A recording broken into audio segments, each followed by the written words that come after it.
Okay mic आवे phone लगा आवे आप लगाइए ये फोन यहाँ मौजूद है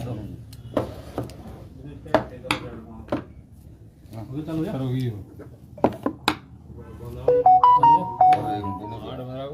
देखो क्या होगा ना आज कंपनी का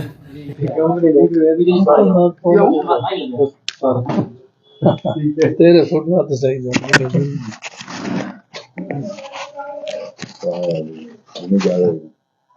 बैठे हैं ना बैठे भी सब हाँ आवे नहीं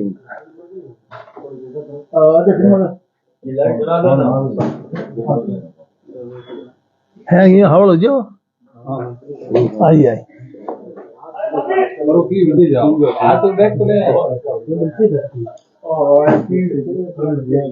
हमें देखिए का देखिए जरा रेडी ठीक है आवे लाइटें सारी कर दे हां ध्यान दे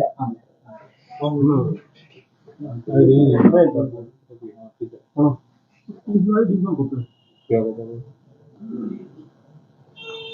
ठीक है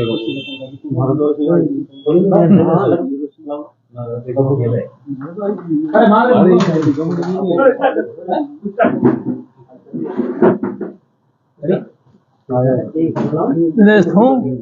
दिनेश आए कौन रे फोन ला रखी कर रहे हां सर कर लो हैंग थोड़ा सेट हो गए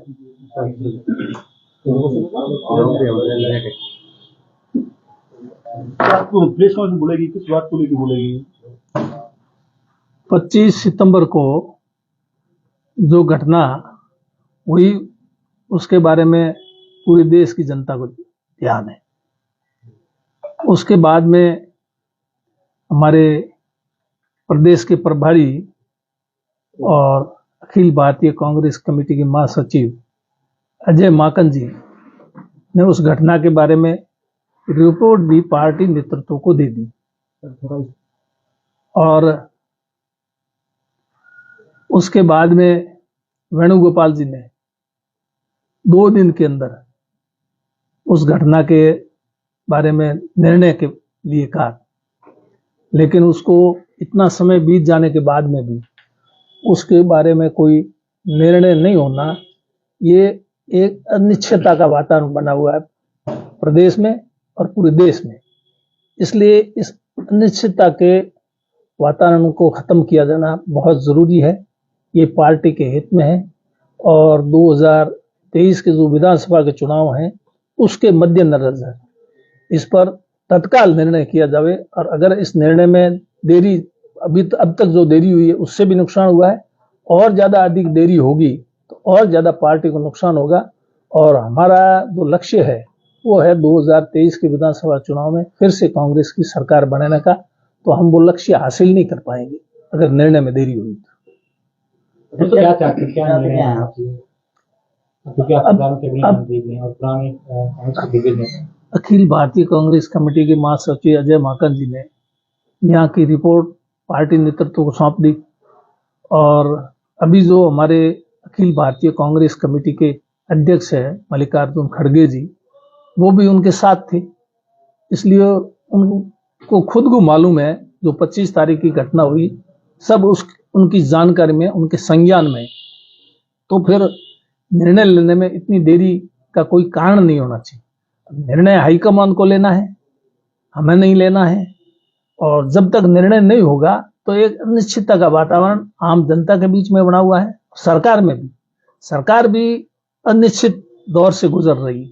तो ऐसे में जो भी निर्णय हाईकमान उचित समझे निर्णय उनको लेना है, लेकिन निर्णय लेकर के उस 25 तारीख की घटना के बारे में कम से कम निर्णय हो जाए जिससे जनता को ये मालूम हो कि 25 तारीख घटना है, उसके बारे में ये निर्णय हो। क्योंकि कुछ लोगों को नोटिस भी दिए गए, उन्होंने वापस जवाब भी दे दिए और जनरल सेक्रेटरी ने रिपोर्ट भी दे दी, उसके बाद में फिर निर्णय में देरी होने में पार्टी को नुकसान हो रहा है। सर, भारत जोड़ो यात्रा भी राजस्थान में पहुंचने वाली है और इस तरीके से जिस तरीके से आप बात कर रहे हैं कि राजनीतिक अस्थिरता का माहौल है, कितना असर पड़ेगा भारत जोड़ो यात्रा पर?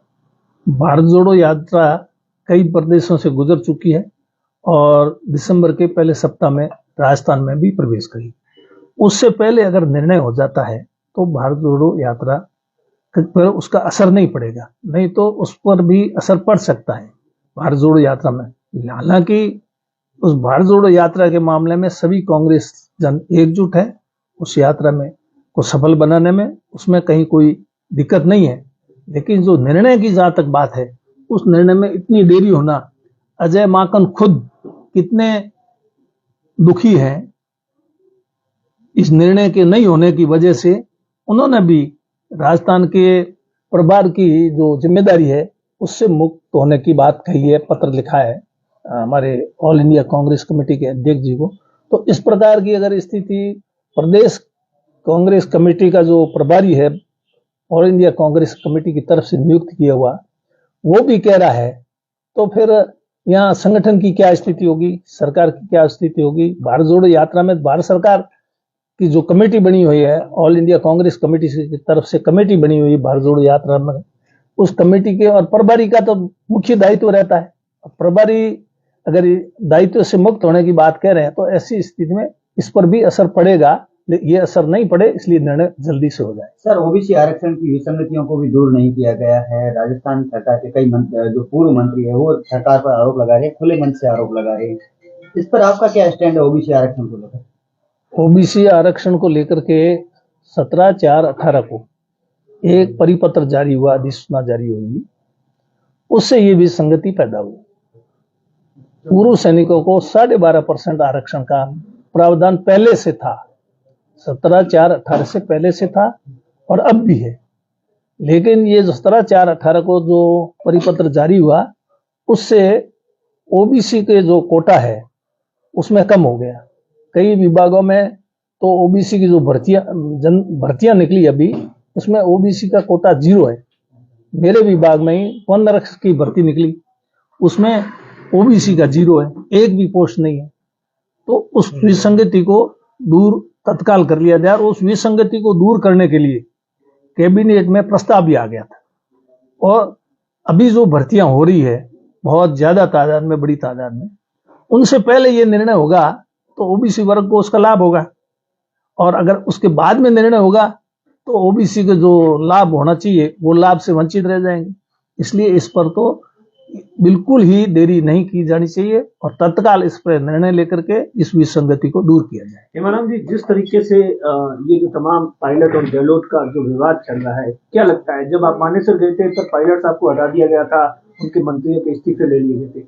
दूसरी तरफ चाहे धर्मेंद्र राठौड़ हो या शांति धारीवाल हो, वो भारत जोड़ो यात्रा का जिम्मा संभाल रहे धर्मेंद्र राठौड़, उन पर कोई कार्रवाई नहीं की गई। इसका असर एडमिनिस्ट्रेशन पर कितना पड़ रहा है, आपके कामकाज पर कितना पड़ रहा है? क्या आपके कामकाज हो रहे हैं या नहीं हो रहे? क्योंकि काफी मंत्री ऐसे भी है जिन्होंने इस बात को लेकर नाराजगी भी जताई है कि कामकाज भी नहीं हो रहे। धर्मेंद्र राठौड़ को अनुशासनहीनता के कारण नोटिस दिया गया, उन्होंने उस नोटिस का जवाब दिया, उस पर अभी तक निर्णय नहीं हुआ। और फिर भी उनको भारत जोड़ो यात्रा की राजस्थान प्रदेश की जिम्मेदारी सौंपना ये कहां तक उचित है? ये हाईकमान को इस पर विचार करने की जरूरत है और हम तो इसको कतई उचित मानते नहीं है, क्योंकि एक अनुशासनहीनता का आरोप जिस पर लग चुका है और उसका अभी तक निर्णय भी नहीं हुआ है, वो आरोप लगा हुआ है, जब तक निर्णय नहीं होगा तो वो अभी बरी नहीं हुए आरोपों से। और ऐसे आदमी को इस भारत जोड़ो यात्रा की जिम्मेदारी दी जाए और उनके नेतृत्व में ये यात्रा निकले, तो फिर ये ठीक नहीं है पार्टी के लिए, और आने वाले समय में इसको पार्टी को बहुत नुकसान होगा, गलत संदेश जाएगा।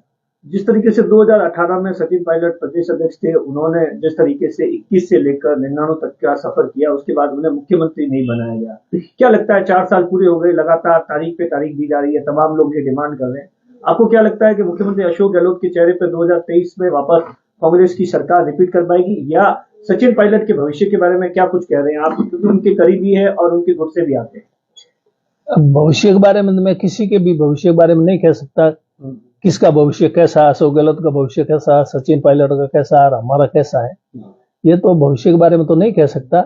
लेकिन पूर्व में अशोक जी गहलोत के नेतृत्व में 2 बार चुनाव लड़े और दोनों बार जो परिणाम आए वो पार्टी नेतृत्व को सब पता है, आम जनता को पता है। और मुझे भी पता है। और अब तीसरी बार फिर उनके नेतृत्व में चुनाव लड़ेंगे और उसके परिणाम क्या आएंगे ये तो पार्टी नेतृत्व देख ले, सोच ले उसके बारे में। जहां तक सवाल रहा 2008 में जो विधानसभा का चुनाव हुआ उसमें प्रदेश के अध्यक्ष पार्टी के सीपी जोशी थे, मैं नेता प्रतिपक्ष था और कांग्रेस पार्टी सत्ता में आई। आने के बाद में अशोक जी को फिर जिम्मेदारी दी, उससे पहले भी जिम्मेदारी दी गई थी उनको। और पिछली बार जब 13 में चुनाव हुए तो उसके बाद में सचिन जी को ये जिम्मेदारी दी। सचिन जी ने जिस प्रकार से पूरे प्रदेश में पार्टी को पुनर्जीवित करने के लिए जो काम किया उसकी वजह से कांग्रेस पार्टी वापस सत्ता में आई है। और जितनी उन्होंने पार्टी को पुनर्जीवित करने की जो मेहनत की है वो मुझे पता है।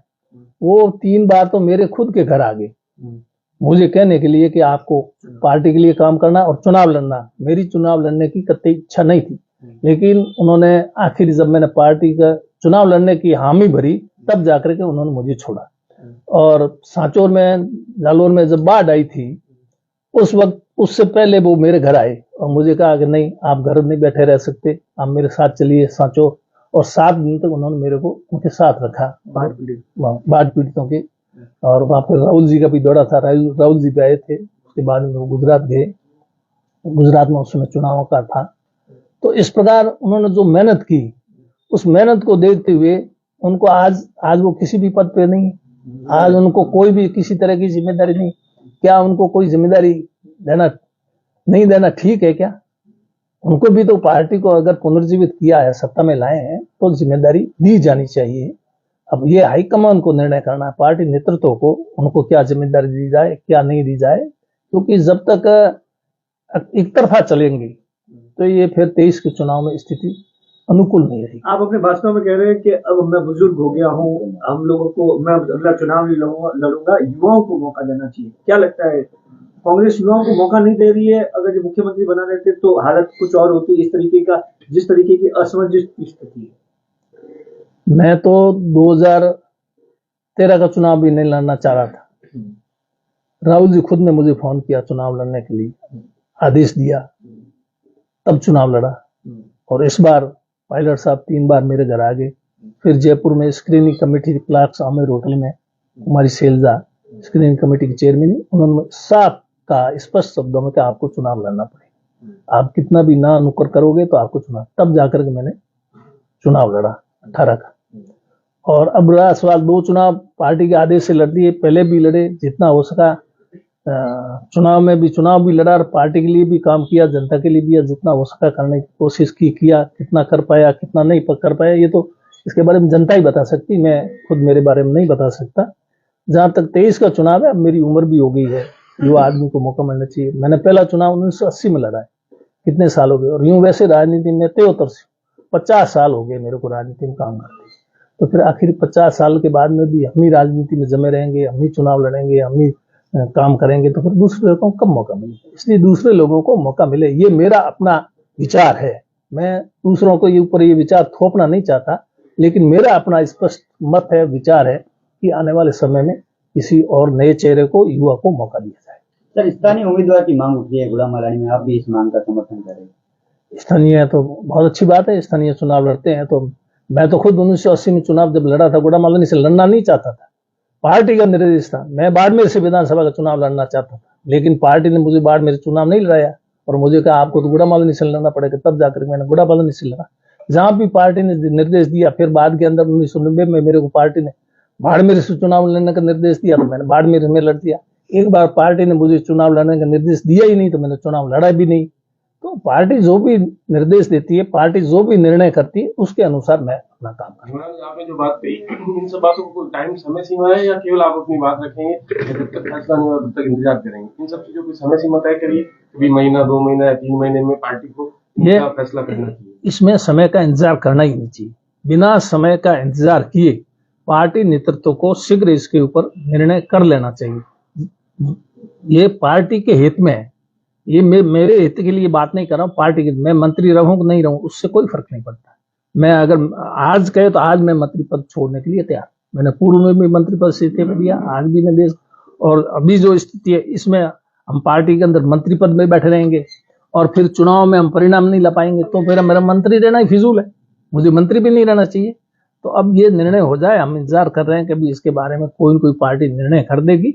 हम इंतजार कर रहे हैं पार्टी के निर्णय का, जिससे कि आने वाले 2023 के चुनाव में फिर से वापस कांग्रेस की सरकार, अगर 2023 के चुनाव में कांग्रेस की सरकार नहीं बनती है और हम 1 साल और शासन कर लेते हैं, 4 साल में 9 की 13 नहीं की तो अब 1 साल में और कौन सी 9 की 13 कर लेंगे। तो आप ये कह रहे हैं कि जो भी समय इसका जल्द से जल्द फैसला होना चाहिए, अगर ज्यादा डिले करेंगे इससे नुकसान नहीं, ज्यादा डिले करे नुकसान ही, इसलिए कह रहे हैं। मैं क्या कह रहा हूं, हमारे प्रदेश के प्रभारी ऑल इंडिया कांग्रेस कमेटी के द्वारा नियुक्त, वो खुद मौजूदा स्थिति के बारे में जो उन्होंने पत्र लिखा है ऑल इंडिया कांग्रेस कमेटी के अध्यक्ष को, तो अब आप समझो इंचार्ज अगर इस तरह से इस निर्णय नहीं होने की वजह से कितने अपने आप को असहज महसूस कर रहे हैं, तो मैं समझता हूं आम कार्यकर्ता, हर कार्यकर्ता असहज महसूस कर रहा है, मैं भी अपने आप को असहज महसूस कर रहा हूं। इसको आप इसके पीछे क्या रीजन मानते हैं कि सारी चीजें होने के बाद किसके दबाव में, किस तरीके का नेक्सस से काम कर रहा है जो इस तरीके के निर्णय को इम्प्लीमेंट नहीं होने देगा? अब इसका क्या कारण है तो मैं कह नहीं सकता, लेकिन निर्णय होना चाहिए, हो जाना चाहिए। पार्टी हित में यही है, पार्टी का हित पहले, खुद का हित बाद में, तब तो पार्टी चलेगी। और मैं सिर्फ मेरा ही हित देखता हूं और पार्टी के हित से मुझे कोई लेना देना नहीं, तो पार्टी नहीं चलेगी। पार्टी का कार्यकर्ता सिर्फ वही है जो पार्टी का हित पहले देखता है और अपना हित बाद में देखता है। एक सवाल आपसे, जब आपका व्यक्तिगत हेमा मालिनी का क्या मानना है कि इसको दिसंबर तक या यात्रा के बाद तक अगर निर्णय नहीं होता तो आपका व्यक्तिगत हेमा मालिनी क्या स्टैंड रहेगा इस मामले के लिए? मैं कह रहा हूं इस पे जल्दी निर्णय कर ले तो वापस स्थिति जो 25 तारीख जो घटना हुई उसके बाद पूरे प्रदेश में, देश में क्या संदेश गया वो सबको पता है।